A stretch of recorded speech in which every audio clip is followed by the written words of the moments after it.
Welcome back to Super Sentai Reviews.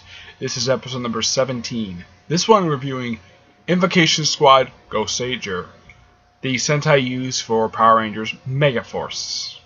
The first half of it before it was named changed to Super Mega Force when we used a different Sentai, though they did use a couple episodes were adapted from this particular Sentai. Yeah, this is the Sentai where the Rangers are angels. Yep. Angels, which is different from the ones I've seen before because usually just regular humans just recruited for some reason.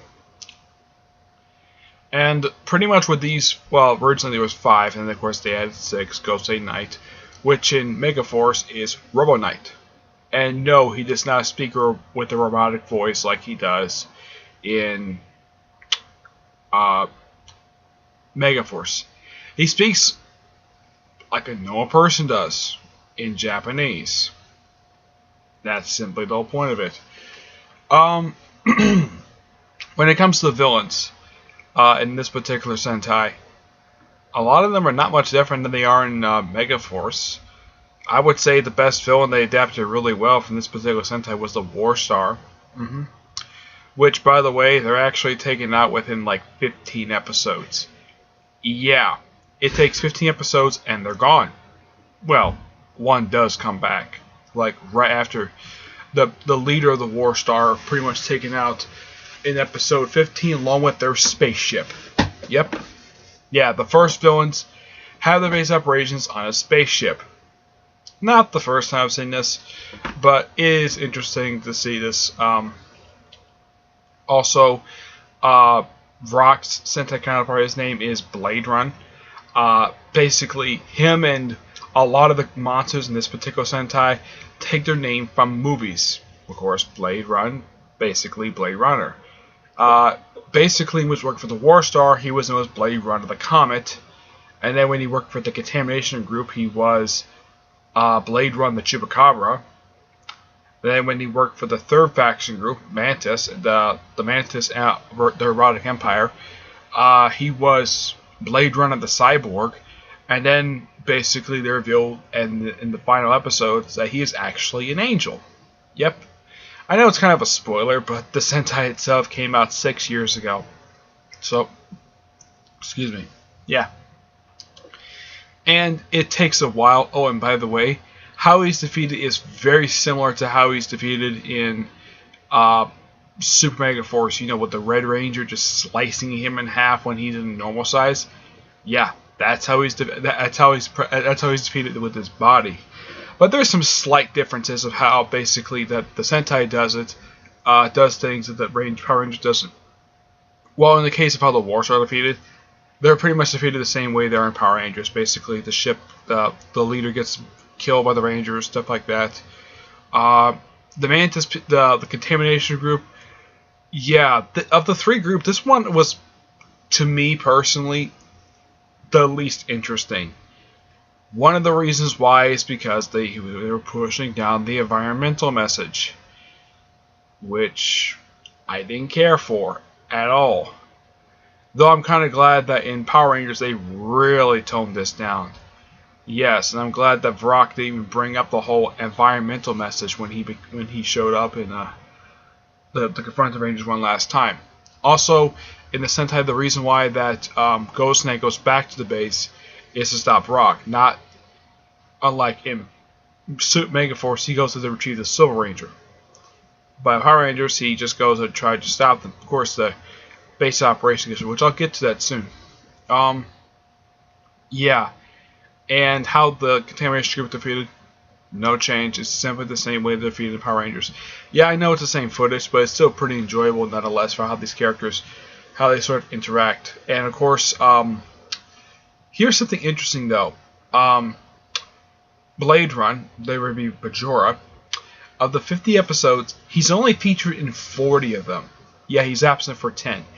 He's absent for episodes 16 and 30 to 38. Yeah, these episodes here, he's absent for because he's taken out for the second time in episode 29, and he's absent for pretty much like 9 he doesn't come back until 10 episodes later, where he comes back as a cyborg self, where he is apparently stripped of his memory and the only thing that remains is his name and his hatred for the Goseigers. Yep. Yeah. It's a pretty interesting Sentai to watch all the way through. The Mantis Empire, I think, is the most interesting of the three. Because, well, here's the thing about them. Unlike in Power Rangers, where their counterparts only around for like 2 to 5 episodes, in the Sentai, they're there for 12 episodes. In the case of the Contamination Group, it takes 16 episodes to get these guys. Unlike in Megaforce, it takes about 5 or 6. It's not very long. And Metal Alice is just as interesting as she is in Power Rangers. She's very interesting henchwoman. I would say she's my second favorite villain of the Sentai. Of course, Majora, basically, he is the most interesting villain. Because at least he did some stuff. Oh, and by the way, the whole play with the drills thing, like he does in Super Megaforce, yeah, he does the same thing. Though how they're destroyed is different in the Sentai. In the Sentai, the Rangers basically decide to basically kind of hold hands, even after Majora is defeated. Like the only way to destroy the drills, just to make sure the world is destroyed, they basically grow their wings, and they also not only seal up the holes which the drills were in, they also rebuild the Tower of Heaven. Which, by the way, I should bring this up. I forgot to mention when I started. The Tower of Heaven was destroyed in the first episode, so it's nice to see that something that they reference frequently, and it gets restored in the last episode. Not a bad idea per se. I don't think that was a last minute thing. I kind of figured though, the whole thing with the environmental message that Majora was going, yeah, that was kind of last minute. In the case of him, nothing seemed last minute except for his environmental message. But the Mantis, at the 3 base operations, the Mantis Empire had one of the most interesting ones. It's a base underwater. When was the last time you see a villain group, let's say in Power Rangers, where their base operations was underwater? Yeah, this I thought was a brilliant stroke of genius on the part of the writers to do. In underwater base operations, a lot of the time when it comes to Sentai villains, either the ones I've seen are either based out of the mountains, are based in some random building in the city the Rangers had operated, or they're based in space.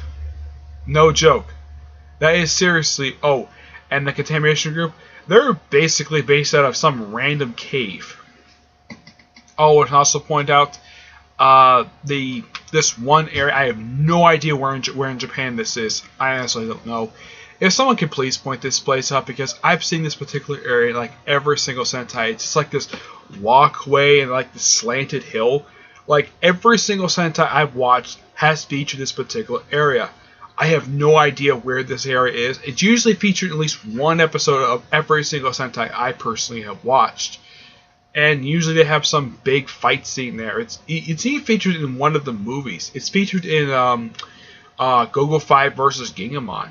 Yeah, but I kind of want to know exactly what this area is, because it's the most frequent area I've seen out of all these Sentai. This one area. As far as I can tell, they do show this area in various Power Rangers seasons. For basically, I would say I think that one of the one times I did see this was actually in Lightspeed Rescue. Excuse me, but yeah, Goseiger is a good Sentai nonetheless. But I kind of want to figure what this area is, because this area has been popping up like in every single Sentai I've watched. Like I said, there's 2 movies basically associated with this particular Sentai. I normally would say this next episode, but I kind of figured though they're kind of connected to this one, so I gotta talk about these. First one is Goseiger the movie. A pretty good movie nonetheless. It has two problems. One, Goseiger does virtually almost nothing. He shows up for a quick 1-scene cameo, and he doesn't participate in the final fight. The rest of the story is fine. One of the other problems I have with the film is the fact how short it is. It's only 30 minutes.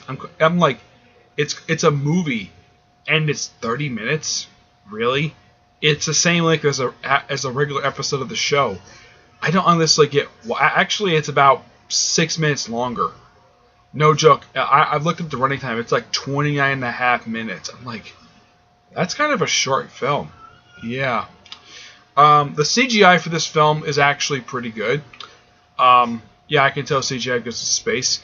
I'd say they actually do a better job with this film than with another team film that I will get to later when I eventually watch the Sentai for, because this later on film I'm mentioning, the CGI of this film is crap. Yeah, it's like they were in a rush to do CGI for that one. But in case this one, basically because it's a bigger budget, it's like, okay, let's just have one final thing with a war star. Not bad idea. And it's a pretty interesting movie nonetheless. And it's nice to see Blade Run go back with the war star for one last time. And after this particular defeat, they're gone for good.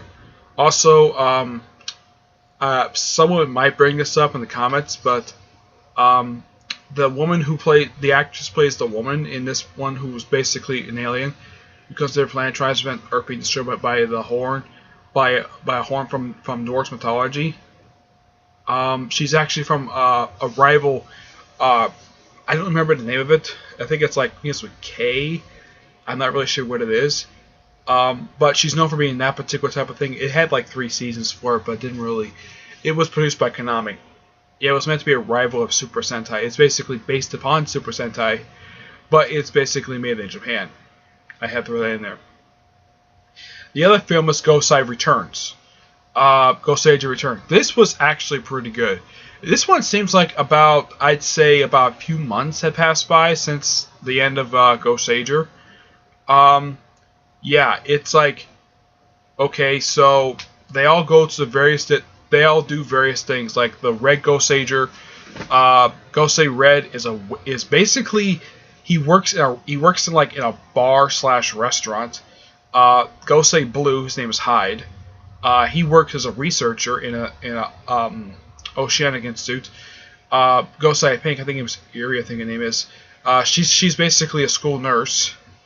The Black and Yellow Rangers are farmers. Yep.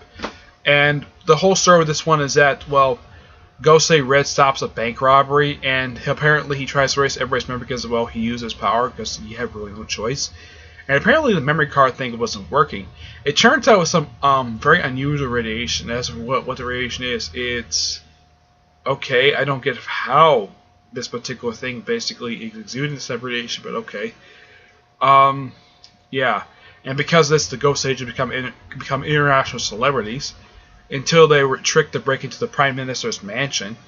Until they were almost arrested. Until they were freed by Gosei Knight, which I got to admit, this film actually uses Gosei Knight a lot better than the previous Gosei than Goseiger the movie. Yeah, though he doesn't show up until about 15 minutes in, 20 minutes in, but at least he's used a lot more than just one scene, which I gotta praise him for doing. My guess is that must have been a complaint from the previous film, that some people probably were complaining that Gosei Knight didn't do much of anything in the last time the Goseiger had their own regular film. So my guess is that, okay, let's use more than one scene this time.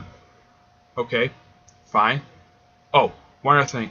When he turns into, also it's revealed that in the Sentai, Gosei Knight is the header for Bajor, because Bajor is a fallen angel. He was one of his headers, and when he was brainwashed and turned to his side, he was Dark Gosei Knight, which is simply what happened to him in Power Rangers. He just turned his eyes, like normally it's red, turned black, and the eyes turn black too. And pretty much how he turns back to good is pretty much very similar to how it happens in Power Rangers, except that Alta, the Gosei Red, he basically has his goes like Super Saiyan, turns yellow, and just punches him really hard, like I am a man style, basically, and the Red Super Mega Force Range is pretty much the same thing. Yeah, it's essentially it's the same scene, except different dialogue, but he pretty much does the same thing. As for Gosei Ranger Returns, yeah, it turns out the person behind all the radiation and basically the public turned against them It turns out it's actually King of the BBs. Yeah, the BBs were, there's like two different versions of it. There's the BB Bats, and there's the BB Soldiers. Apparently, the guy behind this is the King of the BBs. Okay. Apparently all of them were wiped out by the Goseigers. Yep, they were. This is something completely original. And have main bad guy be something related to one of the previous villains is not a bad idea per se. It's a bit disappointing exactly who he's possessing. Basically, he possessed a secretary per se, but it's not bad of a film, but it's a pretty decent film nonetheless. It's a good conclusion. It's a good epilogue to the series, and it's set before the Legend War, which is nice. Of course, I've already next I would normally review Goseiger vs. Goseiger, but I've reviewed it already, and I watched it again. It's still a pretty good film nonetheless. So Goseiger is a good Sentai to watch.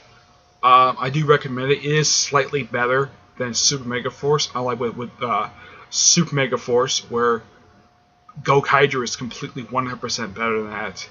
This one is slightly better against the similar circumstances here and there, but still enjoyable Sentai nonetheless.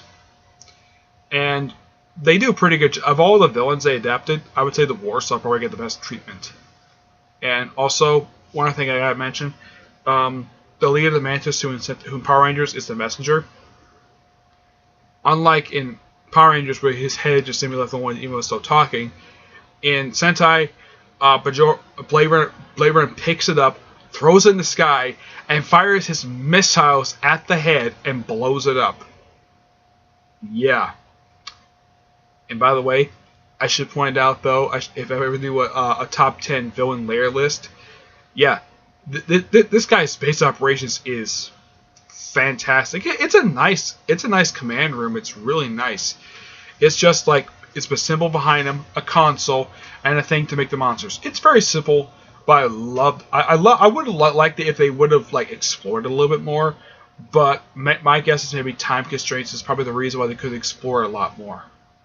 Okay, but that's it for this particular episode. Stay tuned for episode 18, where I will talk about my next time. I just start working right now, which is I'm going to work on Goseiger, the Sentai used for Power Rangers RPM. I will talk about it once I finish the Sentai. I'm only like one episode right now. I'm on episode 2 right now. Okay, but until then, I will see you there. Bye.